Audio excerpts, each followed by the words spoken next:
በስመ አብ ወወልድ ወመንፈስ ቅዱስ አሐዱ አምላክ አሜን። ተአምር ከቅዱስ አቡነ እጨጌ ዮሐንስ ዘጉንድ ተክለ ሃይማኖት። ስምንተኛ ተአምር ስለ ኤጎራ ሰዎች ቅናት የተደረገ ተአምር።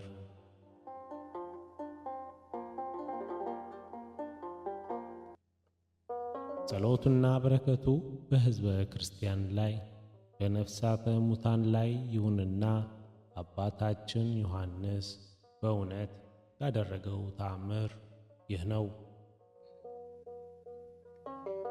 አባታችን ዮሐንስ በደብረ ኤጎራ ሳለ ሰይጣናት በቅናት ያስነሳቸው የሊባኖስ ሰዎች በእርሱ ላይ በክፋት ተነሱ።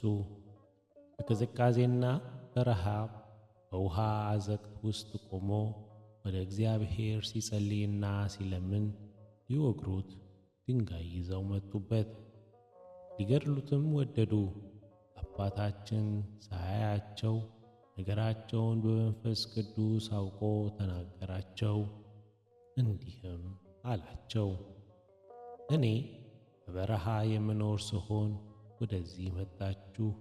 እናንተም እንደ ክፉ አድራጊ ልትገሉኝ ወደዳችሁ። ስለ እኔ ፈንታስ ትንንሽ ቀበሮዎችን ሁሉ በምድር ጉድጓድ ውስጥ ይቀመጡ ይበዙ።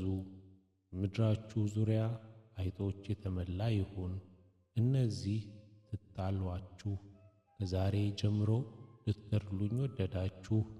ወደ እኔ ስለመጣችሁ ስለ ሥራችሁ እግዚአብሔር ፍዳን ይክፈላችሁ። በዚያም ጊዜ እግዚአብሔር ቁጣን ተቆጣ። ስማቸው እስኪጠፋ ድረስ ከእነርሱ ላይ ቁጣውን አላቀዘቀዘም።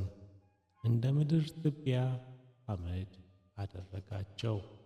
ስም አጠራራቸው እንዳይገኝ በነፋስ በተናቸው። አባታችንም ይህን የሊባኖስ ሰዎች እልቂት አይቶ በስንፍናቸው ቅናት እንደ እሳት በበላቸው ሕዝቦች ላይ ሳይገባኝ ኃይልና ማሸነፍን የሰጠኝ እግዚአብሔር የተመሰገነ ይሁን አለ። ደመናው በረከቱ በሕዝበ ክርስቲያን ጋር ይኑር ለዘላለሙ አሜን። ወስብሐት ለእግዚአብሔር።